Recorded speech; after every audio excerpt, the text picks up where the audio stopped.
This is the Valley City State University Coaches Show. He'll throw middle of the football field, picked off towards the middle. Low pass to Lady Clark out there. Hansen saved that play nicely down. Aguilar backcourt, nearly stolen. It is stolen. Pasha steals. Nywesh to the basket. They have the basketball due to Vikings and the 10-point lead. Deemer for three. Marshall bounces outside. He's got a hole. He's down the sideline. Hello, everyone. Welcome to another edition of Into a New Frontier. And now we're talking about it being literal because we're about to get into a brand new frontier. We've had a first poll come out for VCSU Viking Volleyball. And Into a New Frontier is a series that we've been doing throughout the course of the summer to get Viking fans ready to go for entering this new thing called the Frontier Conference. And we're really excited about it. Obviously, the polls came out for volleyball, and we're going to talk about where volleyball is at as they get ready to open up their season this weekend with some preseason matches against Dakota Wesleyan, Dickinson State coming to town as well, and opportunity to flex some junior varsity numbers as well as some varsity numbers for Valley City State University Viking volleyball. So we're looking forward to start of a season that's going to be nice and early right away this coming up Saturday in James, or I should say rather in Valley City, as the Vikings get set to host that event. And Michelle Meiklejohn, the head coach of Viking volleyball, joining us here today to give us the rundown on what we're expecting for the upcoming season. You got to be excited now, Coach. I mean, after all, you're going to be on the floor against somebody else coming up on Saturday, and that's kind of what we look forward to, right? Yeah, that'll be exciting. We look really good against ourselves, so yeah, I'm excited to see someone else on the other side of the net. Absolutely. It is that time of the year, too, where it's time to test yourself against somebody else. And let's go back, first of all, to the polls that came out for the Frontier Conference. They picked you 7th, which was interesting. You've said before that this is a competitive conference, and you expected to be a little bit uphill grind to get things started. That being said, Bellevue was the number one team in the league, and Dakota State was picked ahead of you. And your team, the seniors that you have on your team, they've got a good history against those teams. And I'm going to guess that this poll maybe left them a little inspired getting ready for the season. Yeah, and like preseason polls, the conference and nationally, they're oftentimes based on how you finished the previous year. And I mean, so I understand where we were picked, but yeah, I think the challenge is always like motivating the players, or it's motivating to my players to be picked to finish 7th. And I think like competition wise, no one will go unbeaten in our league. I truly believe that. And from the top to the bottom. So it will be really exciting to see how that all shakes out, especially with the first round and the second round, home and away. So yeah, but 7, I mean, I was pleased with that. Okay. I was expecting maybe lower, but just based on, because we lost to Rocky Mountain last year and we lost to all of the Frontier teams that we played. So yeah, 7 is kind of in the middle. So we'll see how it goes getting into this thing. I mean, obviously, you've got a team coming back that has a lot of seniors on it that have seen some success in the past. Let's talk about one of those seniors. Obviously, Danielle Hagler went down with an injury last year in the match against the University of Jamestown. That was a tough rehab. I know that was a really, really tough injury. It seems like she might be back and ready to go, but tell us a little bit about her status and how the recovery went. Yeah, we battled so much adversity last year. And like personally as a coach and personally for her, I think she kind of found herself like as not just an athlete, because her entire life, I mean, she played 3 sports and she excelled at all 3. And then in college, I mean, she was a really good volleyball player. And I think being able to find herself, like I said, as not just an athlete, like she found her identity outside of that. And but as far as like on the volleyball, she's back. She got cleared the first week of August, maybe like late July. I can't remember the exact day. So we got a chance to like play some 6-on-6 with her, just like open gym. And then she started our first practice. We've kind of eased her in. But the jump, I mean, we kind of had to take it slow at first, but she's been almost fully incorporated in all practices. So blocking, hitting, passing. So yeah, we'll see how that goes. I mean, I think she's looking good, but she's a competitor too, so I think that helps her a lot. She's worked really, really hard, and I know that last year was like one of the hardest years for her as far as like the mental side of it goes. So I'm really proud of her for how far she's come, how hard she's rehabbed. Our trainers have been awesome. She's had great PTs, so we're really lucky to have her back.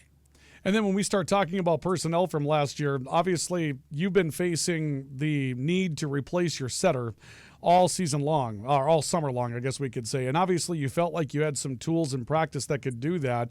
You had some decisions to make, though. 6'2", 5'1", what do you think your team's going to look like? You've had some practices now, so what does that setter's position look like now that we're going to lose Sadie Hansen? Yeah, I think Gracie Schumacher, I've kind of talked about her a little bit, but she has really stepped up. She's spent 2 years behind Sadie, kind of playing some defense here and there and in and out, but pretty much running the practice side of the court.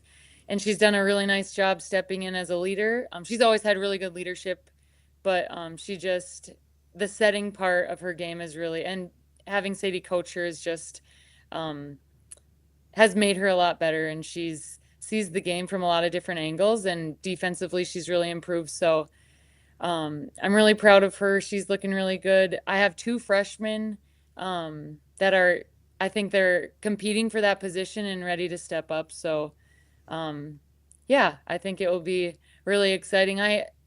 The decision to run a 6'2", I have some offensive pieces.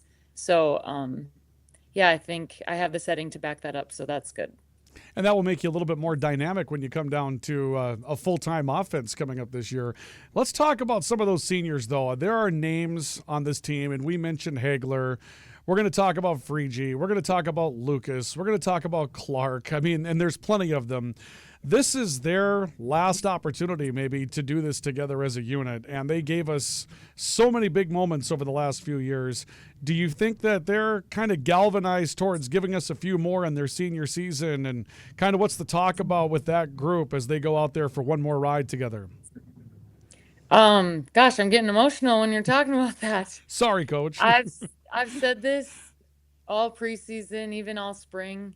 The senior group is really, like, I will say, connected, and they are invested. They have high expectations for each other, and I think that makes them more connected. They've been here.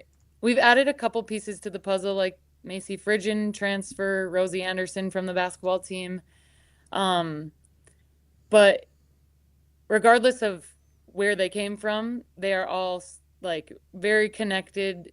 They're all very good. They're very close teammates, but also friends. And yeah, I think you can see, stay tuned, but I feel like there's a lot more that they can prove to everyone. So I'm just really excited I do not want to lose them. I keep saying that. I don't want them to go, but I'm so excited for it to be their time and for them to do it together. So yeah. It should be a lot of fun to watch that play out this year. This weekend, you've got Dakota Wesleyan coming in. Dickinson State will be there as well.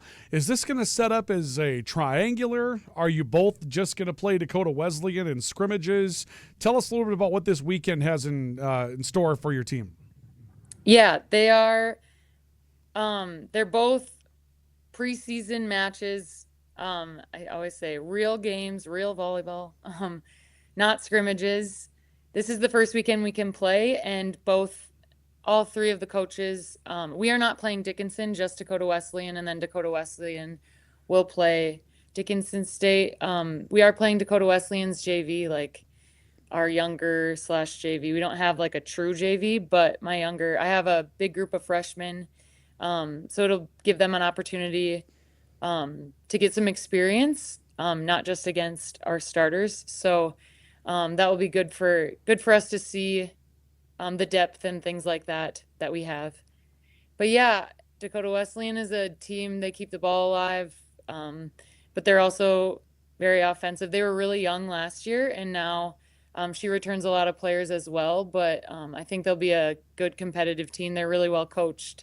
And then Dickinson State, I mean, I don't really need to speak about them, but they're really well coached too. So that should be a fun one too. I think she brings back some pieces to the puzzle. So but we do not play Dickinson this weekend.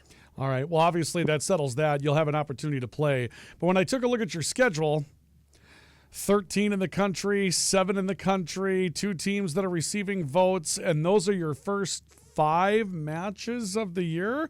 Michelle, you're not going to wait to find out what you have in some of those freshmen, whether or not this 6-2 is working. You're going to learn a lot about your team in the first couple of weeks. Yeah, I want to be challenged. I think it's important for us to prepare for the competitive conference that we're in and see. I mean, being tested early is really important. So hopefully we can compete and hopefully we're on the winning side of that, but it'll be a good test for us. And yeah. Michelle, tell us, what do you want to see early? What's an X factor for your team right now, whether it's an unknown, something that needs to be decided in the early going, whether it's this weekend or the first couple of weeks. What's an early question that this team has to answer for you? I think we just talked about it in practice today, but eliminating our errors is something we really have to be better at and focus on. But there's some unknowns as far as personnel, but also like where we need our libero to be. And I mean, I'm pretty confident and I'm pretty stuck on the 6-2. So I don't see that changing, but it could. I mean, I'm always willing to try something if it doesn't work, but yeah, I think those are 2 big things, eliminating errors and then like where people will be and where our libero will play, middle back, left back. So, yeah. Well, there'll be some things to answer, but certainly you've got to be excited. Tell us a little bit about that atmosphere. You've been back in practice. This group came back. Tell me a little bit about what it was like getting them back in the gym. What is their atmosphere? What's their sort of culture like right now? Well, we have been together all summer. We've been playing all summer.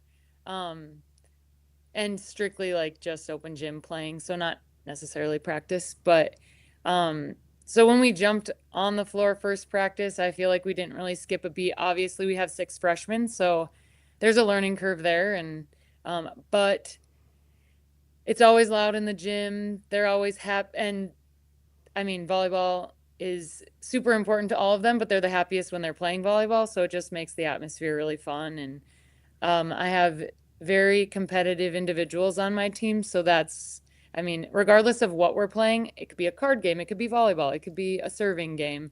They all want to win all the time. And sometimes, yeah, that's all I want as a coach. It's like top of my list. I wish I could teach that, but I can't, but all of these kids have it. And I think that's really special. It's going to be a lot of fun, Michelle. We wish you the best of luck this weekend, those preseason matches. And then, of course, you get to open things up for Viking athletics for another year. So I know that's a great spot to be in. Michelle, thanks a lot for being our guest here today. We appreciate it. Yes. Thank you, Ryan. Michelle Meiklejohn joining us here today for another edition of Into a New Frontier. Viking volleyball at home this weekend in the preseason. They're going to go up against Dakota Wesleyan University, and we'll also see Dickinson State coming in to take on Dakota Wesleyan University as well. Thank you for joining us for another edition of Into a New Frontier.